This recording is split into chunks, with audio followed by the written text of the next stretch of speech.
Khachrod Bharatiya Janata party Khachrod नगर मंडल कार्य समिति की बैठक रविवार को संजोग धर्मशाला में हुई है। बैठक की अध्यक्षता खाचरौद नगर मंडल अध्यक्ष चेतन शर्मा ने की।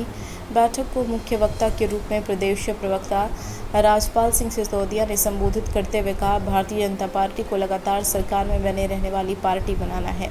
यह लक्ष्य संगठन तंत्र की शक्ति और कार्यकर्ता की सेवा की भावना से ही सिद्ध होगा। समक्ष वार्ड और सक्रिय बूथ में टोली बने। आने वाले समय में राष्ट्रीय स्वास्थ्य स्वयंसेवक अभियान चलेगा, जिसकी सेवा का लक्ष्य है, जो कोरोना की चुनौती का सामना करने के सहायक होंगे। खाचरौद से मनोज जोगदिया की रिपोर्ट। बैठक खाचरौद में आयोजित की गई और भाजपा अपने कार्यकर्ताओं को जागृत करने के लिए निकली है। क्या आपका उद्देश्य और किस तरह से आगे कार्य प्रणाली आपकी? देखिए, हमारे नियमित कार्य करने की कार्य पद्धति है कार्यकर्ताओं के साथ बैठक करना, बैठना और बैठक के माध्यम से हमारी विचारधारा को पुष्ट करने वाले विषयों पर बात करना और साथ में हमारे जो पिछले कार्यक्रम हमारे मंडल इकाई ने किए हैं उन कार्यक्रमों की समीक्षा करना, अगले 3 महीने में जो हम कार्यक्रम करने वाले हैं उन कार्यक्रमों की विस्तृत रचना बनाना, उसकी रूपरेखा तैयार करना, ये इस बैठक का एक एजेंडा रहता है। और ये हमारी कामकाजी बैठकें हैं, ये नियमित बैठकें जो प्रति 3 माह में होती है। और आज खाचरौद नगर मंडल की बैठक संपन्न हुई है, जिसमें हमने सेवा ही संगठन इस संकल्प को पारित करने का काम किया। हमने एक राजनीतिक प्रस्ताव पारित करने का काम किया। हमने जो हमारे बीच में जो हमारे वरिष्ठजन और स्वजन नहीं रहे उन लोगों को शोक संदेश का प्रस्ताव पारित करा और मंडल अध्यक्ष चेतन शर्मा जी की अध्यक्षता में यह बैठक संपन्न हो रही है। और संजय शर्मा जी हमारे मंडल के प्रभारी जी हैं, दोनों लोग यहाँ उपस्थित हैं। भारतीय जनता पार्टी के और भी वरिष्ठ लोग भी इस बैठक में भी आएंगे। एक सत्र, उद्घाटन सत्र भी संपन्न हुआ है।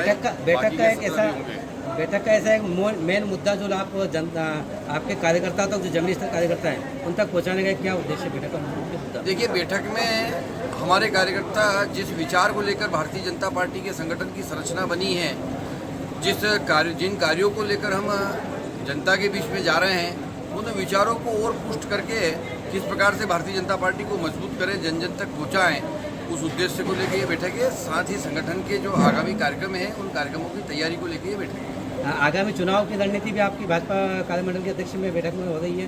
देखिए, भारतीय जनता पार्टी एक राजनीतिक संगठन है, उस नाते चुनाव लड़ना हमारा काम है और उस चुनाव में विजयश्री मिले, यह भी हम चाहते हैं। इस वजह से हमेशा भारतीय जनता पार्टी अपने कार्यकर्ताओं के दम पर अपनी सबसे छोटी इकाई, जो मतदान केंद्र इकाई जिसे हम कहते हैं, वहाँ तक के कार्यकर्ताओं को मोटिवेट करने के लिए उन कार्यकर्ताओं के से सीधा संवाद और कार्यक्रमों के माध्यम से उनसे जुड़ाव करने का हम काम करते हैं।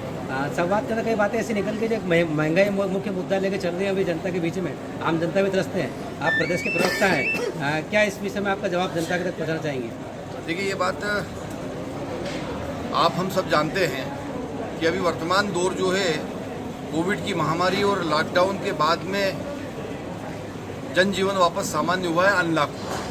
ऐसे में कहीं न कहीं वैश्विक स्तर पर अगर आप देखेंगे तो आप पाएंगे कि कहीं न कहीं पेट्रोलियम पदार्थ या तमाम रॉ मटेरियल्स के वैश्विक स्तर पर भाव बढ़ने का काम हुआ है। परंतु तुलनात्मक दृष्टि से अगर आप देखेंगे, एक अनुपातिक दृष्टि से अगर देखेंगे, तो हमने महंगाई को नियंत्रित करने का काम किया है। जिस हिसाब से या जिस दर से पूरे वैश्विक तौर पर तेजी आई है, महंगाई बढ़ी है, उस रेशो में अगर आप देखेंगे तो भारत में माननीय मोदी जी के नेतृत्व में हमने महंगाई को नियंत्रित करने का काम किया है, उस पर लगाम लगाने का काम किया। और मध्य प्रदेश में माननीय शिवराज सिंह चौहान जी के नेतृत्व में महंगाई को नियंत्रित करने का काम किया। आप बता रहे नियंत्रण कर रहे हैं, लेकिन महंगाई दिन पर दिन बढ़ती जा रही है। पेट्रोल 100 से 110 और 112। मैंने आपसे कहा ना कि निश्चित तौर पर ये जो समय है, ये वैश्विक तौर पर इस तरीके का समय है जिसमें महंगाई बढ़ी है। क्यों? क्योंकि लॉकडाउन था, लॉकडाउन के बाद अनलॉक हुआ है, वित्तीय व्यवस्थाएं गड़बड़ाने का काम हुआ है। इस वजह से कई सारे कारण हैं उसके। अब पेट्रोलियम पदार्थों की अगर हम बात करें तो पाएंगे कि वैश्विक स्तर पर कच्चे पदार्थों के, पेट्रोलियम पदार्थों के, तेल के, क्रूड ऑयल के भाव बढ़े हैं। उस दृष्टि से स्वाभाविक है इसका भाव बढ़ना, परंतु उसको नियंत्रित करने का काम हमने